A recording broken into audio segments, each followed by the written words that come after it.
Hello दोस्तों, construction channel में आपका स्वागत है।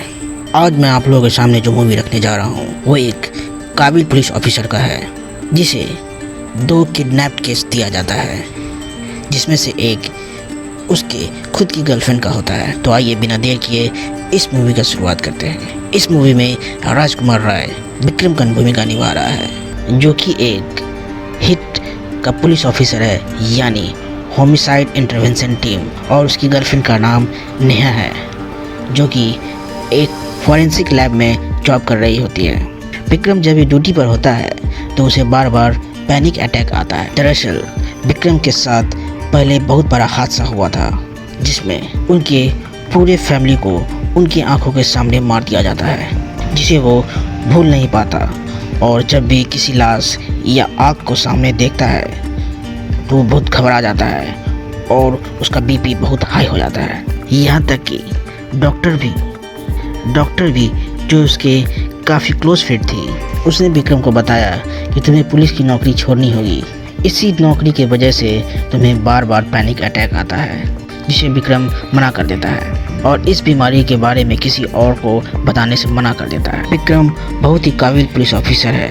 अब तक कोई भी केस नहीं है जो विक्रम को मिला हो और उसने सॉल्व नहीं किया हो, वो भी पूरे एक्यूरेसी और स्पीड के साथ। एक केस विक्रम को दिया जाता है, जो कि है किसी की लाश खोजने की, जो किसी जंगल में दफनाया जाता है। पुलिस की टीम 6-7 घंटे से लगी हुई थी, लेकिन लाश को ढूंढ नहीं पा रही थी, जिस टीम को एक ऑफिसर लीड कर रहा होता है, जिसका नाम है अक्षय। फिर ऊपर से ऑर्डर आता है कि ये केस विक्रम को सौंपा जाए, जिसके बाद विक्रम तुरंत साइट पे पहुंचता है। विक्रम वहां पहुंचते ही जंगल से 3 तरह के पौधे को इकट्ठा करता है और वहां की टीम को बोलता है, अगर ये 3 तरह के जंगली पौधे एक जगह मिले तो मुझे बताना। फिर थोड़ी देर बाद एक सिपाही को वो जगह मिल जाता है, जिसके बाद लाश को वहां से निकाल कर पोस्टमार्टम के लिए भेज दिया जाता है। फिर उसके कलीग रोहित विक्रम से पूछता है कि तुमने ये कैसे किया। तो विक्रम बोलता है, जंगली पौधे एक तरह का बायोकेमिकल मिट्टी में रिलीज करता है, जो कि मिट्टी को बंजर बना देता है, जिससे और कोई दूसरा पौधा वहाँ उग ही नहीं सकता। लेकिन हम अगर उस जगह को खोदेंगे या वहाँ से मिट्टी हटाएंगे तो उस मिट्टी का बायोकेमिकल डिस्टर्ब हो जाता है, जिससे और भी दूसरे पौधे उगने की संभावना बढ़ जाती है। फिर विक्रम के डॉक्टर की मुलाकात उसकी गर्लफ्रेंड से होती है, जिससे डॉक्टर बोलती है विक्रम मेरी बात नहीं मानता है, क्योंकि उसके स्ट्रेस के कारण उसका बॉडी इफेक्ट हो रहा है। तुम उसे कुछ कहो, शायद वो तुम्हारी बात मान जाए। मैं तुम्हें सीरियस एडवाइस दे रही हूँ कि विक्रम को उसकी पुलिस की नौकरी छोड़नी होगी। अगर वो फिर भी नहीं छोड़ता तो मुझे उसे अनफिट सर्टिफिकेट देना पड़ेगा। विक्रम की गर्लफ्रेंड नेहा विक्रम को इस बारे में बताती है। ये सब सुन विक्रम को गुस्सा आ जाता है और बोलता है, अगर ये मैं जॉब छोड़ दिया तो मैं पागल हो जाऊंगा। तो फिर नेहा बोलती है, ठीक है तुम जॉब नहीं छोड़ सकते, लेकिन कुछ हफ्तों की छुट्टी ले लो और वापस अपने होम टाउन चले जाओ। कुछ देर सोचने के बाद विक्रम जवाब देते हुए बोलता है, ठीक है मैं चला जाता हूँ, लेकिन उससे कुछ होने वाला नहीं है। यह बोलकर वहाँ से वो चला जाता है। विक्रम HIT यानी होमिसाइड इंटरवेंशन टीम के Ajit Singh Shekhawat, additional director general of police के पास छुट्टी के लिए जाता है और वहाँ से 3 महीने के लिए छुट्टी मांगता है, जिससे DGP विक्रम का रिकॉर्ड अच्छा होने के कारण उसे मना नहीं कर पाते और उसे 3 महीने की छुट्टी दे देता है, लेकिन एक शर्त रखता है कि वो फ़ोन पे अवेलेबल रहेगा। एक दिन एक लड़की जिसका नाम प्रीति है अपने घर से किसी कॉलेज पार्टी के लिए जा रही होती है, लेकिन वो अपना फ़ोन घर ही भूल जाती है, जिससे वो वापस घर को लौटती है, लेकिन उसकी गाड़ी ख़राब हो जाती है। और कुछ देर इंतज़ार करने के बाद वहाँ से लोकल थाने का दरोगा साहब इब्राहिम वहाँ से गुजरते हैं। वहाँ लड़की को अकेले देख वहाँ वो अपनी गाड़ी रोक देते हैं और उससे प्रॉब्लम के बारे में पूछते हैं, और जिसे दरोगा साहब लड़की को घर छोड़ने को बोलते हैं, लेकिन वो लड़की मना कर देती है क्योंकि पुलिस की गाड़ी में कोई लेडी कांस्टेबल नहीं थी। लेकिन वो लड़की प्रीति घर से बात करने के लिए SI इब्राहिम से उसका फ़ोन मांगती है, ताकि वो अपने पापा को पिक करने के लिए बुला सके। इसके बाद SI इब्राहिम वहाँ से चला जाता है, लेकिन थाने में पहुँचकर जो फाइल उसे जमा करनी थी वो नहीं लाता है और गलती से दूसरा फाइल ले आता है, जिसके बाद वो फिर वापस फाइल लाने उसी रास्ते से जाता है। तो रास्ते में वो देखता है कि प्रीति किसी ब्लू कार वाले से बात कर रही है। जिसके बाद वो फाइल लेकर वहाँ से वापस लौटता है। तो रास्ते में प्रीति के पापा मिलते हैं, जिससे इब्राहिम अपना गाड़ी रोक देता है। प्रीति के पापा बोलते हैं कि मैं अपनी बेटी को ढूंढ रहा हूँ। जिससे ऐसा इब्राहिम बोलता है, मैं जब इधर से गुजर रहा था तो आपकी बेटी को किसी ब्लू कार वाले से बात करते हुए देखा था। हो सकता है कोई जानने वाला, कोई दोस्त या रिलेटिव हो। आप ज़्यादा डरिए नहीं, आप घर जाइए, शाम तक वो आ जाएगी। जिसके बाद दोनों वहाँ से चले जाते हैं। लेकिन रात हो जाती है, प्रीति वापस नहीं आती। जिसके बाद प्रीति के पापा एसआई इब्राहिम को गुस्से में भला बुरा बोल देते हैं। जिसके बाद इब्राहिम भी जवाब देते हुए बोलता है, मैं तुम्हारा नौकर नहीं हूँ, जो तुम बोलोगे मैं वैसा ही करूँगा। मैंने आपकी बेटी को लिफ्ट दिया था, लेकिन उसे पुलिस पर भरोसा ही नहीं है। जिसके बाद प्रीति के पापा डीजीपी, जो कि उसके काफ़ी क्लोज थे, उसे इब्राहिम के बारे में कंप्लेन कर देते हैं। जिसके बाद डीजीपी इब्राहिम को उनसे माफ़ी मांगने को बोलता है, लेकिन इब्राहिम मना कर देता है।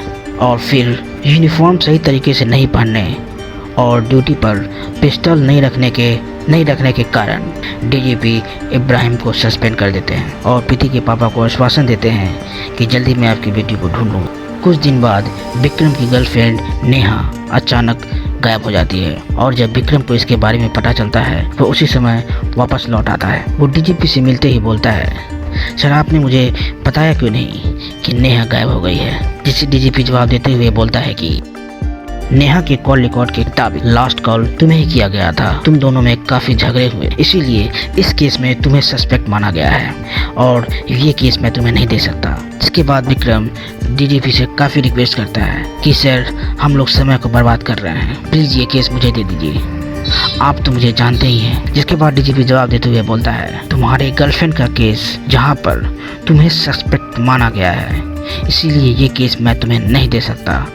जिसके बाद विक्रम बोलता है, ठीक है, आपको जो अच्छा लगे आप कीजिए, मुझे जो अच्छा लगेगा मैं करूँगा। जिसके बाद अपनी गर्लफ्रेंड नेहा के केस को चोरी छिपे सॉल्व करने की कोशिश करता है, जिससे कि इसके बारे में रियल इन्वेस्टिगेशन ऑफिसर अक्षय को पता नहीं चले। जिसमें विक्रम का साथ उसका कलीग दोस्त रोहित देता है, जो कि उसका अच्छा दोस्त भी है। फिर विक्रम नेहा के घर जाता है। वहाँ उसे सब कुछ एज यूजुअल लगता है जैसे पहले था, लेकिन घर में स्ट्रॉन्ग ईथर का स्मेल आ रही होती है। फिर विक्रम फॉरेंसिक डिपार्टमेंट जाता है, जहाँ प्रीति जॉब कर रही थी। वहाँ के लास्ट के 3 महीने का केस को इन्वेस्टिगेट करता है तो पता चलता है कि कुछ दिन पहले इसी शहर से एक प्रीति नाम की लड़की गायब हो गई थी, जिसका फॉरेंसिक रिपोर्ट नेहा ही तैयार कर रही थी। जिसके बाद विक्रम उस ऑफिसर के पास जाता है जो प्रीति का केस हैंडल कर रहा था, जहां उसे बताया जाता है कि जिस स्पॉट से प्रीति गायब हुई थी वहां एक निडल और एक कॉटन बरामद किया गया और उस कॉटन में वही इथर का स्मेल आ रहा था, जिससे कि विक्रम का शक यकीन में बदल जाता है कि प्रीति और नेहा को गायब करने वाला एक ही शख्स है। जिसके बाद विक्रम प्रीति के केस को हैंडल करने के लिए डीजीपी का परमिशन मांगता है और रोहित को प्रीति के सारी रिपोर्ट, फॉरेंसिक रिपोर्ट और प्रीति के फैमिली का डीएनए सैंपल के लिए कोर्ट से परमिशन मांगने के लिए बोलता है। प्रीति के दोस्त, पेरेंट सबसे पूछताछ होती है, जिससे पता चलता है कि प्रीति को अनाथ आश्रम से अडॉप्ट किया गया था और जो प्रीति के पेरेंट्स हैं वो उनके चाचा चाची हैं। दरअसल प्रीति के माता पिता जिसने प्रीति को अनाथ आश्रम से अडॉप्ट किया था वो एक प्लेन क्रैश में मारे जाते हैं और अब प्रीति के चाचा चाची ही प्रीति के पेरेंट्स हैं और प्रीति का अमेरिका में और इंडिया में जितना भी प्रॉपर्टी है वो सब उनके चाचा चाची ही देखती थी। लेकिन प्रीति के 18 साल होने के बाद ये सब कुछ प्रीति के नाम पर ट्रांसफ़र हो गया था, जिसके बाद प्रीति के चाचा चाची को सस्पेक्ट बनाया जाता है। फिर विक्रम उस एसआई इब्राहिम से मिलने जाता है जिसने पहली बार प्रीति से मिला था। इब्राहिम विक्रम को सब कुछ सच सच बता देता है और उस ब्लू कार के बारे में बताता है जो सिर्फ उसे हाईवे में मिली, लेकिन उसका रिकॉर्ड सीसीटीवी में कहीं नहीं दिख रहा है। जिसके बाद मैं इसके बारे में आगे इन्वेस्टिगेट करने ही वाला था कि मुझे सस्पेंड कर दिया गया। फिर विक्रम इब्राहिम का भी फिंगरप्रिंट्स और सिगरेट ब्लड सैंपल लेता है। फिर विक्रम अनाथ आश्रम जाता है जहाँ से प्रीति को अडॉप्ट किया गया था। वहाँ से पता चलता है कि प्रीति बहुत काइंड हार्टेड थी। प्रीति की तरफ से अनाथ आश्रम को डोनेशन भी दिया जाता था, जिससे लगभग 10 बच्चों का पढ़ाई और खाना पीना का खर्चा निकल जाता था। जिसके बाद पता चलता है कि प्रीति की पड़ोसी शीला से प्रीति की बहुत जमती थी। प्रीति हमेशा शीला के पास आती जाती रहती थी। शीला एक डिवोर्सी थी जो कि घर में अकेले रहती थी और उसकी एक बेटी भी थी जो कि उसके पापा के साथ रहती है। जिसके बाद कुछ दोस्तों से भी पूछताछ होती है और सबका डीएनए सैंपल कलेक्ट किया जाता है। फिर उसका कलीग दोस्त रोहित विक्रम से पूछता है, तुमने ये केस नेहा को ढूंढने के लिए लिया है, लेकिन तुम प्रीति से काफ़ी अटैच हो रहे हो। फिर विक्रम प्रीति के पेरेंट्स को एक पूजा ऑर्गेनाइज करने के लिए बोलता है और उसमें सभी रिलेटिव्स फ्रेंड्स को इनवाइट करने के लिए बोलता है और अपनी टीम को बोलता है कि जो लोग इनवाइट करने के बावजूद भी नहीं आए हैं उसका एक लिस्ट बनाओ और जो आए हैं उसका बॉडी लैंग्वेज पे ध्यान दो, शायद कोई क्लू मिल जाए। जिसके बाद अचानक प्रीति की पड़ोसी शीला आंटी वहाँ आती है और वो काफ़ी घबराई हुई होती है। वहाँ सभी लोगों को अर्जेंटली अपने घर बुलाती है। वहाँ जाने के बाद पता चलता है कि एक A4 शीट पर लिखा होता है कि डेड बॉडी राजा गोडाउन के पीछे है, जिसे देख विक्रम काफ़ी घबरा जाता है।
जिसके बाद एक टीम को राजा गोडाउन के पीछे भेजा जाता है लाश को ढूंढने के लिए, लेकिन जगह काफ़ी बड़ी होने के कारण उसमें समय लग जाती है।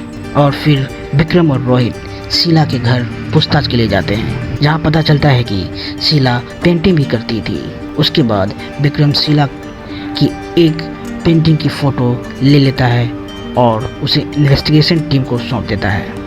जिसके बाद पता चलता है कि शीला की पेंटिंग और A4 शीट की लिखावट दोनों काफ़ी हद तक मैच हो जाती है। जिसके बाद शीला के घर का सर्च वारंट निकाला जाता है और फिर टीम वहां पहुंचती है। काफ़ी समय तक सर्च करने के बाद वहां कुछ भी नहीं मिलता, लेकिन घर से निकलते समय विक्रम की नज़र एक कवर्ड किया हुआ कार पे पड़ता है। फिर शीला से कार की चाबी मांगा जाता है और फिर कार की डिक्की में कुछ मिलता है, जो कि उसी लिखावट को A4 शीट पर बार बार प्रैक्टिस किया गया था। इसके बाद शीला को अरेस्ट कर लिया जाता है और काफ़ी देर पूछताछ करने के बाद शीला बोलती है कि ये नोट मैंने ही लिखा है, लेकिन मैं प्रीति के बारे में कुछ नहीं जानती।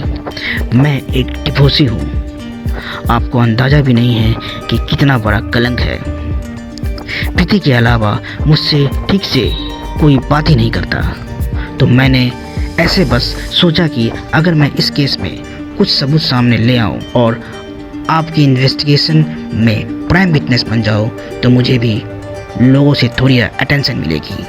जिसके बाद विक्रम गुस्सा हो जाता है और शीला से सच बोलने के लिए कहता है। फिर सच बुलवाने के लिए शीला पर 3rd डिग्री का इस्तेमाल किया जाता है, लेकिन फिर भी शीला यही बोलती है कि मैं प्रीति और नेहा के बारे में कुछ नहीं जानती। फिर पॉलीग्राफी टेस्ट में भी शीला विक्रम के सारे सवालों का जवाब दे देती है, जिससे ये साबित होता है कि शीला जो कुछ भी बोल रही है वो सही है। लेकिन विक्रम पॉलीग्राफी टेस्ट को भी नहीं मानता, क्योंकि पॉलीग्राफी टेस्ट को भी मैनिपुलेट किया जा सकता है अगर मुजरिम चालाक हो तो।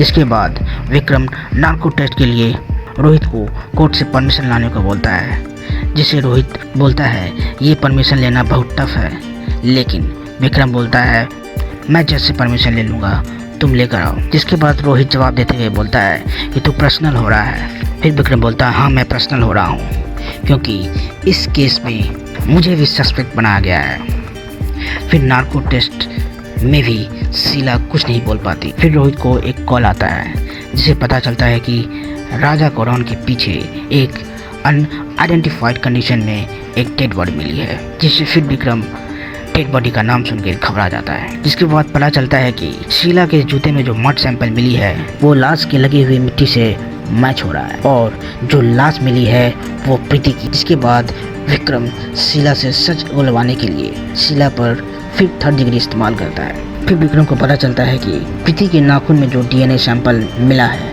वो उसके दोस्त अजय से मैच करता है।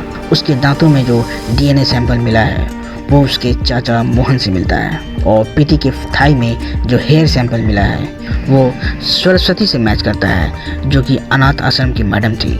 और एक डीएनए सैंपल जो पूरी बॉडी पर है, जो तुम्हारे दिए गए लिस्ट में किसी से मैच नहीं करती, यानी सभी डीएनए सैंपल मैच हो जाती है सिवाय एक के। तो विक्रम कहता है कि सभी की मिली भगत है, सभी ने मिलकर बच्ची को मारा है, और फिर यह सोचता है ये एक बॉडी में सैंपल किसका होगा जो किसी से मैच नहीं करती। जिसके बाद सभी को पूछताछ के लिए बुलाया जाता, जिसमें अनाथालय की मैडम सरस्वती बोलती है प्रीति की एक दोस्त थी जो उससे काफ़ी क्लोज थी, जिसके जाने के बाद वो बहुत दिनों तक काफ़ी उदास थी, जिसका नाम था सपना। ये सपना और कोई नहीं बल्कि रोहित की वाइफ थी।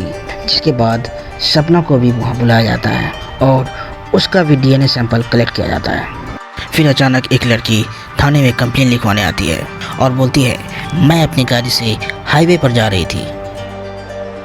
फिर एक फ़ोन कॉल आता है जिससे मैं अपनी गाड़ी साइड करके बात कर रही थी। उसी समय एक वाइट कलर की एम्बेसडर मेरी गाड़ी के सामने आती है, जिसमें से एक आदमी बाहर निकलकर मुझे खिड़की नीचे करने को बोलता है, जिसे मैं डर जाती हूँ। फिर जैसे तैसे वहाँ से भागती हूँ। वो मेरा कुछ देर तक पीछा भी करता है, लेकिन मेरा नेक्स्ट एग्जिट दौलत नगर का था। मैंने अपना गाड़ी वहाँ से ले लिया और सीधा यहाँ आ गई। फिर विक्रम उस लड़की को उस आदमी का स्केच बनाने के लिए बोलता, जिससे पता चलता है कि उसकी लंबी दाढ़ी, बड़े बाल और कैप भी पहना हुआ था। फिर उस हाईवे की सीसीटीवी फुटेज चेक किया जाता है, लेकिन कोई वाइट एम्बेसडर सीसीटीवी में नहीं आता है। सेम उसी तरह जिस तरह प्रीति के केस में ब्लू कार सीसीटीवी में नहीं दिखती। फिर विक्रम की नज़र एक ट्रक पे जाती है जो कि वारदात के आधे घंटे पहले वहाँ से गुजरती है, जिसे प्रीति के एक्सीडेंट वाले सीसीटीवी फुटेज से भी मैच किया जाता है, जिससे पता चलता है कि दोनों ही केस में एक ही गाड़ी और एक ही ड्राइवर का ही इस्तेमाल होता है। जिसके बाद सीसीटीवी जूम करके देखा जाता है, लेकिन ड्राइवर का फ़ोटो क्लियर नहीं आता है। टोपी के कारण हाफ फेस ढका होता है। फिर विक्रम को लगता है कि इस आदमी को मैंने कहीं पे ज़रूर देखा है। वो याद करने की बहुत कोशिश करता है। फिर उसे याद आता है कि ये फेस उस मैकेनिक से मिलता है जो इब्राहिम के गांव में एक वर्कशॉप चलाता है, और जहां पर एक बार इब्राहिम अपना स्कूटर ठीक करवाने भी गया था। जिसके बाद विक्रम इब्राहिम के घर जाता है, जिसे इब्राहिम उस लड़के का नाम फवाद बताता है, और विक्रम को उसके घर लेकर जाता है। फिर उसके घर पे वही वाइट एम्बेसडर और ब्लू कार मिलती है। रूम के अंदर जाने के बाद बहुत सारी लड़कियां का फ़ोटो भी मिलती है, जिसमें नेहा और प्रीति का ही फ़ोटो शामिल था। फिर उन दोनों पर हमला होता है, जिसके बाद विक्रम उसका पीछा करता है।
फिर इब्राहिम को गोली लग जाती है और विक्रम को निशाने में लिया जाता है, लेकिन पीछे से विक्रम का कलीग अक्षय वो फवाद के हाथ पे गोली मार देता है, जिससे विक्रम की जान बच जाती है। फिर विक्रम नेहा के बारे में पूछता है, जिसे वो बोलता है कि मैंने कुछ नहीं किया है, मुझे इस काम के लिए पैसे दिए गए हैं, मैं आपको उसके पास ले जा सकता हूँ। फिर विक्रम को वहाँ पर ले जाया जाता है, जिसने फवाद को ये सब करने के लिए पैसे दिए थे। वहाँ पता चलता है कि ये और कोई नहीं बल्कि जो विक्रम के साथ हमेशा साय की तरह रहता था, वही इस केस का विलन है, जिसका नाम है रोहित। विक्रम को पहले तो विश्वास ही नहीं होता कि रोहित ऐसे कैसे कर सकता है। फिर विक्रम रोहित से पूछता है, तुमने ऐसा क्यों किया? जिससे रोहित जवाब देते हुए बोलता है, आखिर तुमने मुझे ढूंढ ही लिया। जिसके बाद रोहित अपना पिस्टल निकालने लगता है कि तभी विक्रम रोहित को शूट कर देता है।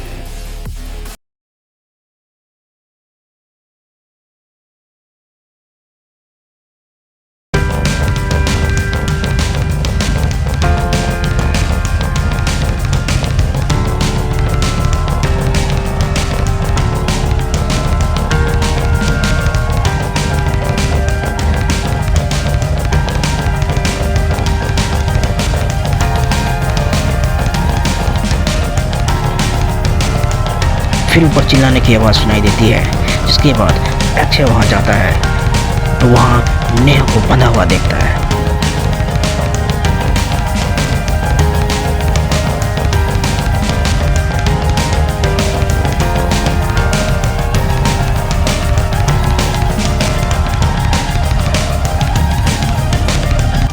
फिर विक्रम रोहित की वाइफ सपना से पूछता है कि तुमने ऐसा क्यों किया? जिसके बाद सपना बोलती है, प्रीति और मैं दोनों अनाथ आश्रम में ही पले बड़े, एक साथ रहते थे। प्रीति मेरी बहुत अच्छी दोस्त थी, सिर्फ दोस्ती नहीं बल्कि दोस्त से भी बढ़कर थी। मैं जब भी प्रीति से मिलती मुझे अजीब सी फीलिंग होती थी। फिर एक दिन सरस्वती मैडम हम दोनों को एक साथ देखा तो प्रीति को वहाँ से जाने को, जिससे मुझे बहुत बुरा लगा। एक दिन 2 लोग अनाथालय आए थे बच्चे को अडॉप्ट करने, जिसने मुझे और प्रीति दोनों को ही चुना, लेकिन बाद में वो सिर्फ प्रीति को ही ले गए और प्रीति ने भी उन्हें आसानी से चुन लिया और मैं अकेली रह नहीं पा रही थी। मुझे प्रीति की बहुत याद आ रही थी। फिर सरस्वती मैडम ने बोला, यह एक दौर है, इसे भूल जाओ तो अच्छा होगा। जिसके बाद मैंने अपने मन को दबा लिया। फिर मेरे लाइफ में रोहित आया, जो मुझसे प्यार करता था, जिसने 2 साल तक हमारा वेट किया। फिर एक दिन हम दोनों ने शादी कर ली, लेकिन मैं रोहित के करीब कभी जा ही नहीं सका। फिर एक दिन पार्टी में प्रीति मुझे मिली, मैंने उसे गले लगा लिया, जिसके बाद मेरी फीलिंग फिर से जाग गई और मैं फिर से उसे पाने की कोशिश करने लगी, लेकिन प्रीति ने मना कर दिया और बोली, मैं स्ट्रेट हूँ, मैं तुमसे प्यार नहीं करती। जिससे मुझे बहुत गुस्सा आया और मैं डिप्रेशन में चली गई और मैं पागल जैसे करने लगी। मुझे पता ही नहीं चल रहा था जो मैं कर रही हूँ वो सही है या गलत। मैं जिस मैकेनिक से अपना कार ठीक करवा रही थी उसे कुछ पैसे की ज़रूरत थी। मैंने उसे पैसा दिया, लेकिन बदले में मैं उसे ये काम करने को कहा। उसने प्रीति का किडनैप किया और मेरे पास लाकर रख दिया। जिसके बाद जब प्रीति की आँख खुली तो मुझे देखकर घबरा गई और मुझसे दूर भागना चाहती थी और इसी हाथापाई में प्रीति एक्सीडेंटली एक शीशे पे गिर गई, जिससे उसकी मौत हो गई। जिसके बाद प्रीति का फॉरेंसिक रिपोर्ट नेहा खुद तैयार कर रहे थे, जिसमें नीडल पर उस मैकेनिक का फिंगरप्रिंट मैच हो जाता है। ये सब रोहित को पता चलता है तो वो नीडल को चेंज कर देता है और इससे पहले कि नेहा इस बारे में किसी और को बताए, नेहा को भी किडनैप कर लिया जाता है। सपना विक्रम से बोलती है कि रोहित सिर्फ मुझे प्रोटेक्ट करना चाह रहा था, उसने नेहा को मारने के बारे में कभी सोचा ही नहीं। रोहित तुम्हारे साथ रहकर इस केस को किसी तरह से लंबा खींचना चाहता था, ताकि जैसे ही उसकी माँ बीमारी से ठीक होती, रोहित अपनी माँ को दिल्ली शिफ्ट करके हम लोग साउथ अफ्रीका शिफ्ट होने वाले थे। लेकिन रोहित बार बार यही बोल रहा था कि विक्रम से आज तक कोई नहीं बचा है। हम लोग साउथ अफ्रीका शिफ्ट होने वाले थे, इसीलिए प्रीति के पेरेंट्स, दोस्त और सरस्वती मैडम का सैंपल कलेक्ट करके लाश के ऊपर प्लांट कर दिया ताकि केस में ज़्यादा से ज़्यादा डिले हो। और उसने शीला का भी मर्ड सैंपल के साथ छेड़छाड़ किया।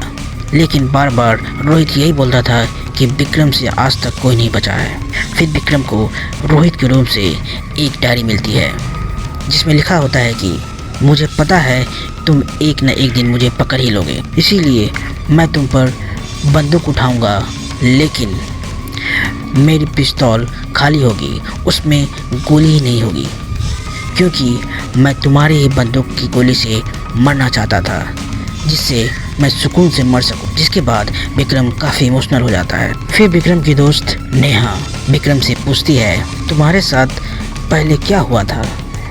जिससे विक्रम जवाब देते हुए बोलता है, मैं तुम्हें फिर कभी बताऊंगा। और फिर वो एक दिन गाड़ी से जा रहे होते हैं तो उस पर गोली चलती है, लेकिन वो बच जाता है।